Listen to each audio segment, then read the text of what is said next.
G'day, how are you? And I'm a little bit excited today. I'm sorry. I've got a man sitting with me that is very quickly getting into my heart for a couple of different reasons. One, we're a part of a community of businesses and not-for-profits that get together every Wednesday and have breakfast. And today I'm really excited because I'm getting to introduce to everybody here, Leigh McConnon. G'day, Leigh. How are you? I'm good, Scott. How are you? Thank you very much for having me. No, man, I'm stoked. And I really appreciate you coming on. Like, one of the things that has been really important to me throughout my life is relationships. And I'm building some fantastic ones at BNI.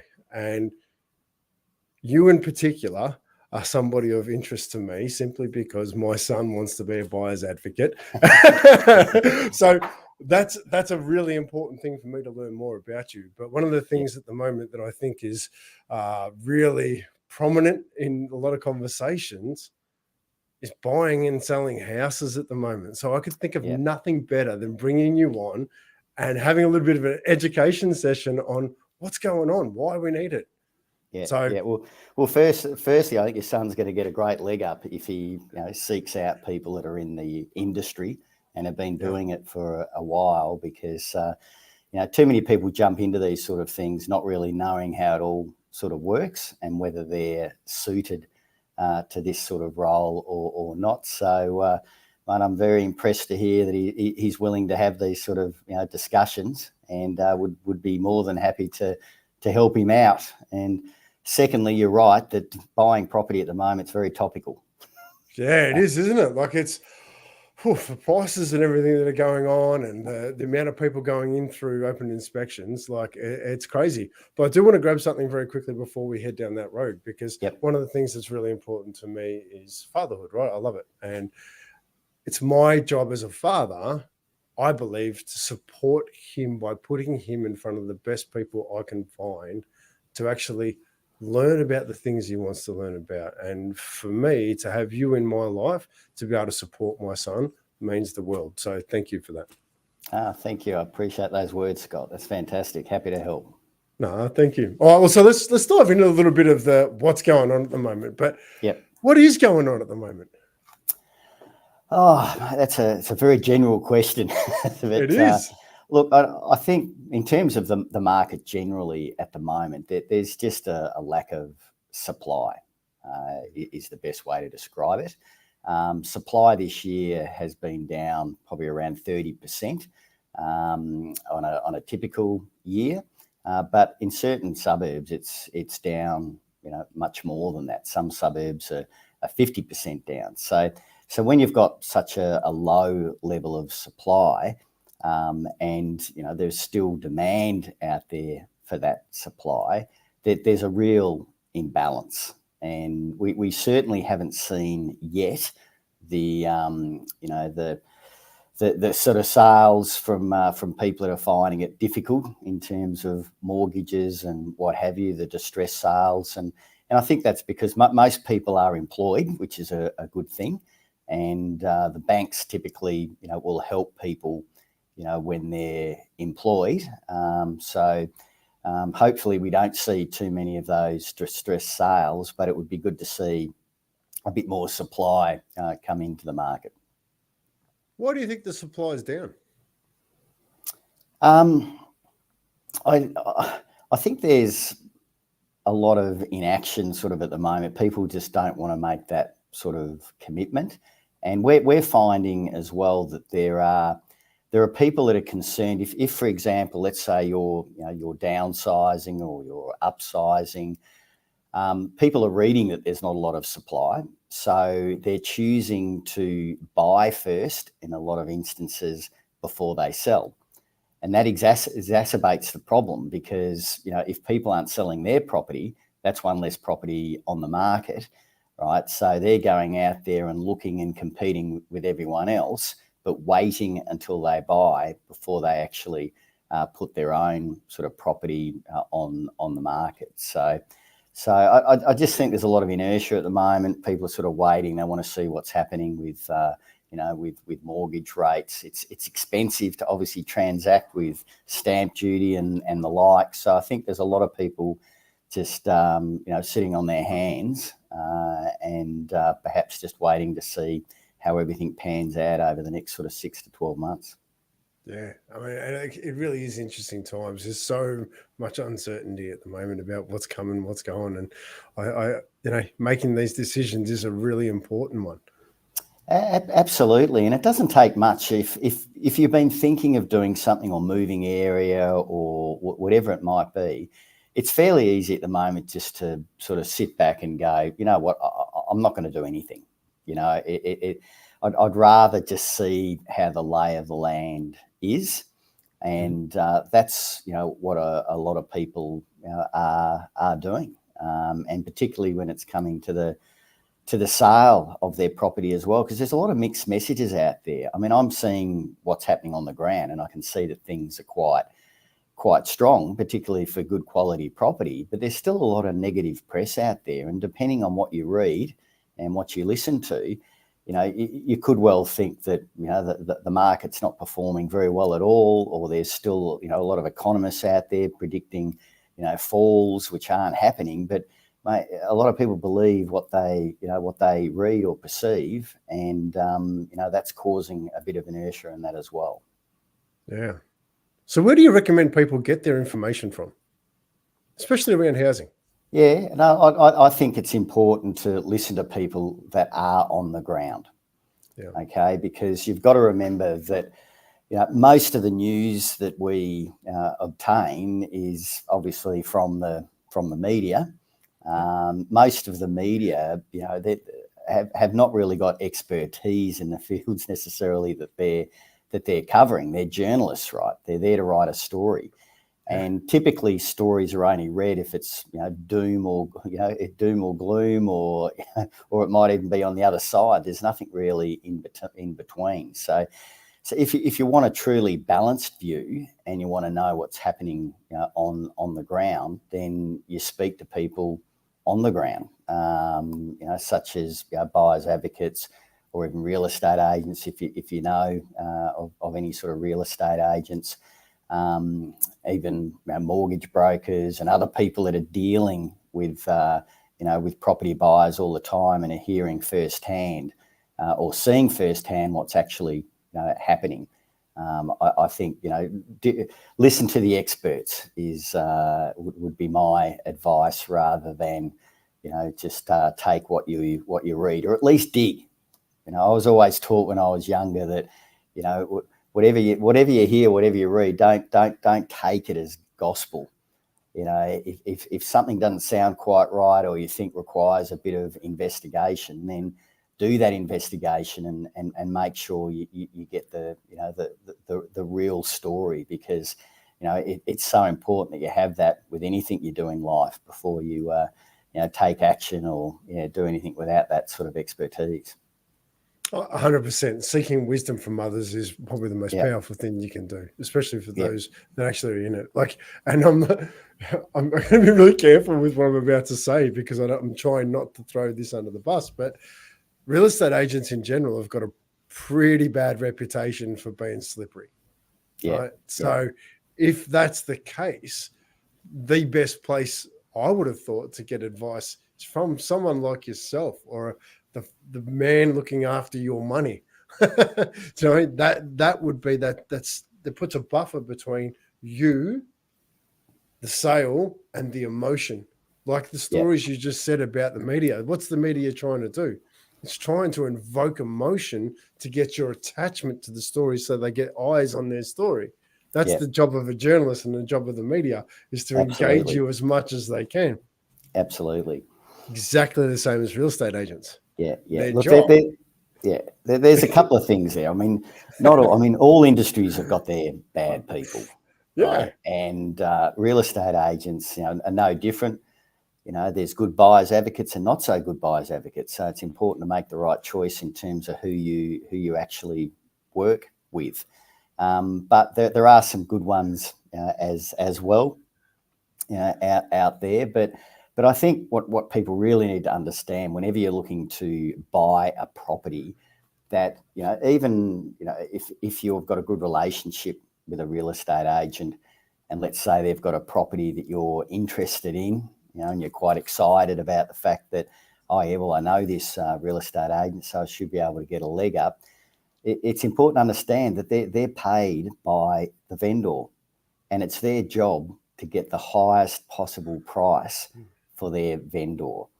Okay, so that's where a lot of people get disillusioned, when they feel that they haven't been looked after, right? But the agent is being paid by the vendor, so they're just going to do whatever they can to get the best possible result. And sometimes their dealings with people in terms of how to get that best possible result is questionable. But in a lot of the agents' mind, it's, well, whatever we've got to do, we'll do it to get that result. Yet if someone engages us, we're obviously paid for by that particular client, and it's our role to get the best possible result for the buyer. It's a very distinct difference, and of course we're going to do everything that we can to source the best possible option for them. And then when we find that option, it's about using all the little tricks and tactics to put them in a position to buy it, but buy it for the lowest possible price. But it's important to understand what that real estate agent's role is, because too many people are led to believe that they're acting in their best interest, but they can't, because they're not being paid by the buyer, they're being paid by the seller. Geez, that's a good tip in life, isn't it? Follow the money, right? Yeah. Find out who's getting paid. Right? Oh, absolutely. Who's paying the fee, right? That ultimately tells you, who they're acting for. Yeah. And you can't expect that if someone's getting paid on the other side of the equation that they're going to act in your best interest, because it's just unlikely to happen. Yeah. Well, look, this is bringing up a lot for me, but I'm going to keep trying to stay narrow, because otherwise I'll end off on a tangent. But what exactly is a buyer's advocate? Yeah, so a buyer's advocate is someone that represents the buyer. Okay, so typically someone would come to us with a criteria, whether they're looking to buy a home or an investment property, and we would work with them in terms of that sort of criteria, and really help to tease that out, because a lot of the time people haven't thought through in enough detail in terms of what their musts and what their nice to haves are. And we'll overlay that with what their budget is, what areas they could buy, and maybe test a few things just to refine that criteria to make sure that they're looking at the right areas and right properties within their budget. And once we're clear on that particular criteria, then we'll go out and we'll source the market that best fits with that particular criteria. And once we find properties that meet with the criteria, then we do some fairly detailed due diligence to make sure that there are not going to be any risks with buying that particular property. For example, if you're buying and it's got a beautiful view of a park, that park isn't going to be, that view is not going to be built out. So things such as that. So it's really eliminating the risk, making sure you do all the due diligence so that there are no nasty surprises after you've purchased. And then after we've done the due diligence and the client wants to proceed, then it's working through what's the best purchase strategy to buy this property for the lowest possible price. And we'll do all the negotiation on behalf of the client. We'll go to an auction if it's going to auction, any post-auction negotiations, etc. And an important part of what we do as well is, if things don't stack up anyway along the process, or even if we're at auction at the end of that sort of process and the price goes beyond what we think is fair value and what the client is prepared to pay, then it's just as important to walk away from options as what it is to buy them, because things have to align to make sure that you get the right option. And unfortunately, when people are doing it themselves, emotion tends to take over, because it is a very emotional decision. And unfortunately, as most people know, when emotion's high, intelligence often drops. So very important to have, an independent person that, understands how it all sort of works and has done the due diligence to make sure that you make the right decision, because it's a huge financial decision, Scott, as you'd appreciate. And if you don't make the right one, it can really damage you for a long time. So important to get it right, and important to not pay more than what you need to either. And essentially that's what a buyer's advocate is there to do. Make sure you get the right property, and then make sure you get it for the right price. Yeah, I love it. So what, in your eyes, what makes a good buyer's agent? Oh, that's a good question, Scott. All right, I'm coming in. Look, it is an interesting question, because, look, you've got to have a passion for this, for starters. You've got to have a passion for property, and also a passion for helping people out. I often say to people, when I've had different people join my business over the years as buyers advocates, and they've all had different backgrounds. And for the people that have come from a sales background, which there's a lot of buyers advocates out there that were previously a real estate agent, and now they're crossing to the other side, so to speak, to be a buyer's advocate. And I say to them that really important that you understand this is an advice-based business, right? We're not here to sell anything to anyone. It's our role to give the right information, and then the client can make an informed decision based on that information. And if it means that they don't want to proceed, all well and good. We've done our job, right? So it's very different than the sales side, when you're trying to get a listing and then sell a property. You're doing everything you can to sell that property. Well, I'm not here to sell any property to anyone. It's taking the time to get the right sort of criteria, finding options that fit that criteria, and then giving them some really good information so they can make an informed decision. But anyway, along that spectrum, if something doesn't stack up or doesn't look right, then you move on. So you have to be focused on the advice side, and making sure that the clients get the best possible options, and then securing it for the lowest price. So you've got to have that mindset, and then all the communication skills and all those sorts of things. Well, that's just a must-have, but you've got to have that advice-based mindset rather than a sales mindset. I'm smiling quite heavily right now, because what I'm hearing is genuine care equals a genuine result. Absolutely. There's no doubt. No doubt. And look, we've been around a long time. The business started in 1992, and you're not going to be in business for that long if you don't look after people. And most of our business has been built on repeat and referral business. If anyone, my advice to anyone, if they see a buyer's advocate and they get a transactional feel about the person, don't go any further. Right? Yeah. Don't go any further. There has to be that care factor, as you say, Scott. And if you don't pick that up in the first conversation, and I think that sort of thing you can pick up fairly quickly with people. You can sort of detect, are they asking the right questions? Are they really interested in me? What sort of advice are they giving, or are they very sort of structured in a sales type approach just to get my signature to sign up? And you can tell, right? You should feel immediately comfortable with the person that you're speaking with, and and that comfort. And if you've got a good feel with that sort of person, then it should be a very good relationship in terms of going out there and finding the best possible result for the client. So I love that, because I think that is the single best bit of advice you could ever give anybody when it comes to an emotional purchase, right? Yeah. Does this person care about me? Yeah. Look, Just the other. understand. Yeah. Look, the other. I could go on and on and on. Good.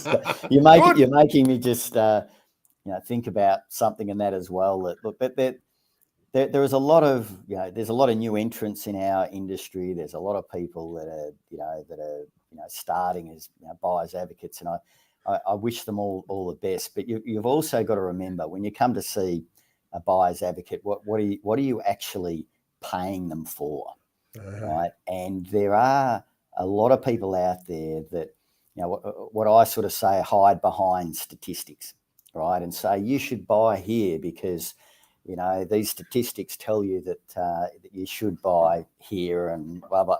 Well, I don't think you're necessarily paying a buyer's advocate to wade through statistics. Our experience and skills is on the ground, being able to see what's actually happening, being able to really know. And you only get this through experience, right? That you've got to be able to really read the tea leaves and know what's good and what's not so good, and particularly from an investment perspective, because my view is we don't have any off the shelf stuff that we pick off the shelf and say, there you go, you got $600,000, there's your property, right? And we can give you that because we've done our analysis on the area. And to me, that's not good enough, right? Because within all areas, there's better streets. Orientation can have a big impact. Obviously, views. There's a wide range of things. So, from our perspective, it's making sure that that from an opportunity cost perspective, that if we're recommending a particular property to you, and this is from an investment perspective, it's got to stack up against other properties in other areas or whatever that are available at the time, right? And if you blindly just purchase in particular areas and what have you, how do you know if there's not a better option in a surrounding suburb or anything like that, because your eyes aren't attuned to it? And there's opportunities everywhere, but it's important, particularly whenever, it's their financial wealth and all the rest of it. It's important to make sure that where you're putting that money stacks up against where else you could put that money, whether that's property or anything else. So our skills are really understanding the market on the ground and being able to give the best advice and being confident that when we've bought something, it stacks up really well, that it's in the top couple of percent of investment grade properties for an investment. So I just love it, right? Because there's two things you can't buy: experience and passion. Yeah, right? You can't buy it. Yeah, but if you can find it, you're going to get a result that's going to be unlike anything else. Yeah, absolutely. Yeah. It's and that's across any industry, of course. Everything. So, yeah. But anyway, it's something I could keep going, Scott, but we'd be here for 5 hours. So I'm more than happy to have those conversations because I'm going to grow during it. Right, that's the whole point of this. It's an education piece as much as anything, and that's one of the things I love is the consistent opportunity to grow. But I'm going to grab something before I head down the next route, because I gelled with you straight away because of your heart and your care, and that's who I am, right? I got genuine care, and I really want to, touch the hearts of people, and that was straight away with you, and I really, really value that. Well, they say like people attract one another, Scott. So I can see where your heart is, mate. You wear it all over that fancy shirt that you wear. Oh, but this is a cracker, and this is my trademark shirts, and I wear them all the time because as much as I run the business of Smiles, I'm not a silo. We're in this. Your shirts bring a smile to people's faces, so keep wearing them. Well, it's funny because they're trademark. It's not even our brand, but I continually wear them because I know the importance of working together. I know the importance of 1 + 1 = 3. My magic, their magic creates a whole new magic that we can support each other. Leigh's magic, my magic, together having a conversation creates a bigger and better conversation that we can all grow from. And for me, that's really important. Yeah. So, but I'm gonna turn the tables, and I want to learn a little bit more about you. This is where the part of it where we go into a bit of an interesting opportunity, and we're going to learn a bit. Yeah. Well, Leigh, what was your very first paid job? Oh, well, I used to deliver papers when I was Whereabouts? very, very young. Well, I was born in Hobart. Yep. So it was in Hobart, and I used to deliver basically they used to have a Saturday evening sort of paper, and then I did a bit of work for that news agency, and then I ended up doing a bit of work at a butcher's, would you believe, cleaning up and doing whatever jobs, but you had to make money somehow when you were a young sort of kid. And then, I ended up going to uni and doing an economics course, and then I was into insurance. And anyway, there's quite a few things along my career path. But I love that, right? Because that one question took you all the way back, and then you came all the way forward. And I love this because we're live and people know me. Brace yourself, Leigh. Who knows what's coming your way? I appreciate that from my audience. Well, and it's such a paper round. What did that teach you? Doing a paper round? A lot, actually. Yeah. So I would have been, I don't know, maybe 13, 14 or whatever I was. But I got to interact with a lot of people, and I used to go into I used to do very well because I'd go into the local pubs, right, that were generally pretty full of people Saturday, sort of late Saturday after football or whatever. And, I'd just go around and sell them the papers, have a chat. And so I did very well. So not only did I have the homes to kind of knock on, and, and you develop a lot of skills with that anyway. I mean, knocking on doors and talking to people and asking where they'd like to be. And I used to take a whole lot of other stuff from the news agency in terms of like chocolates and a whole lot of other things. So, you may not be interested in a paper, but how about a chocolate? I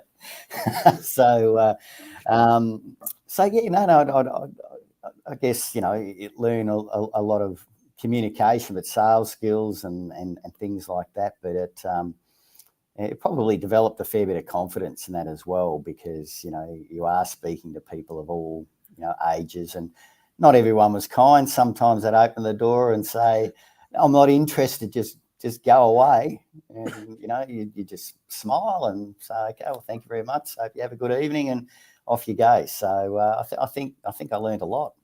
Was it always that polite when they told you to go away?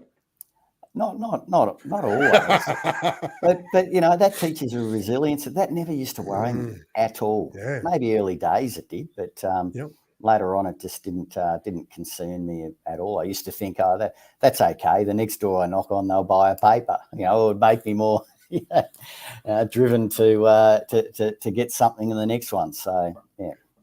I love that, because it's the common word at the moment around town is resilience, right? And I don't believe that you can learn resilience. You have to earn it. You have to go through the situations in order to grow the resilience. Resilience is something that is a progressional thing where the more you step in, the more you become resilient, because the more experience you get on dealing with those. Yeah, absolutely.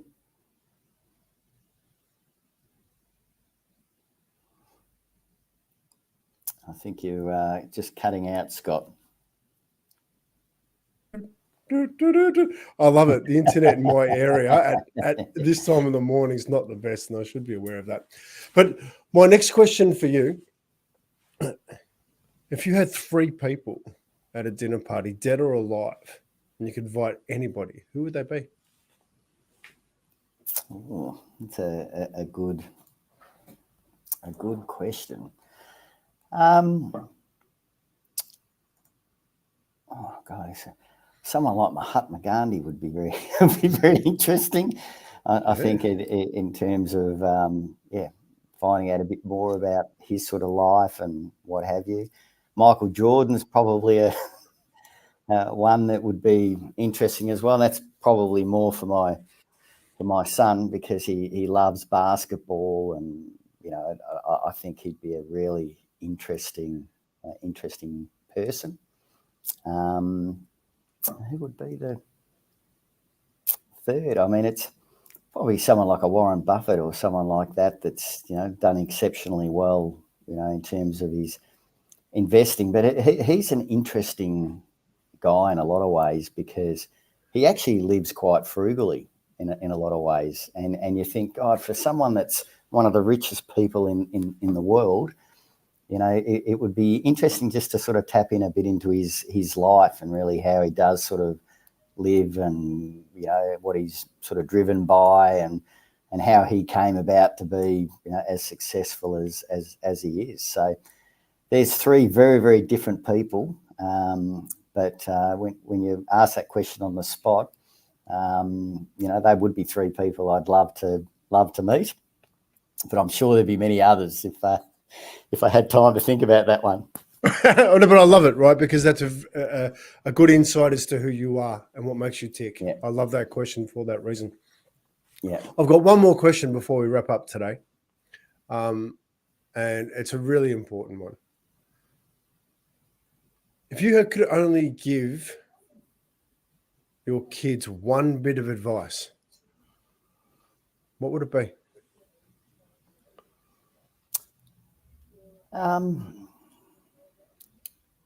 Be willing to try anything.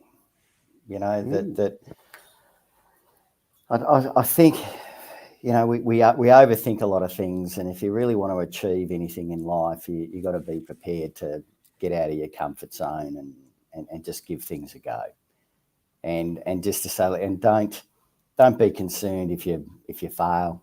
The fact that you've given it a go and you would have learned something from it will be invaluable in your life. So just to have a crack, that'd be probably the one piece of advice I'd give them. I love that. That's something that's very much in alignment with my heart. So, well, that concludes our conversation today, Leigh. And I want to say a huge thank you. I want to say thank you, not just for coming on today and sharing your knowledge and you personally, but I really want to thank you for your support of the business of Smiles, because without it, I can't do what I do. Yep. And what I do is really important.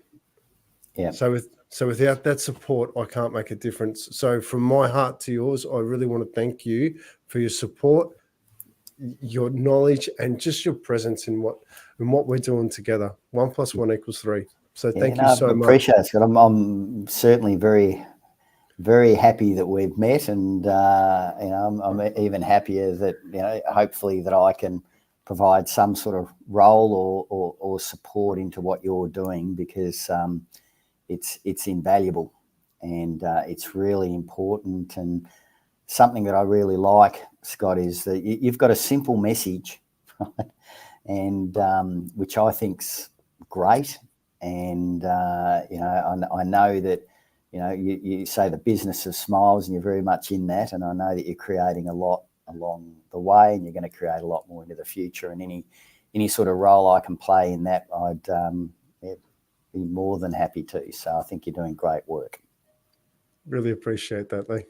So if you want to reach out to Leigh, because if you haven't realised by now, he's a pretty good bloke. I don't mind him. Highly, how would someone do that?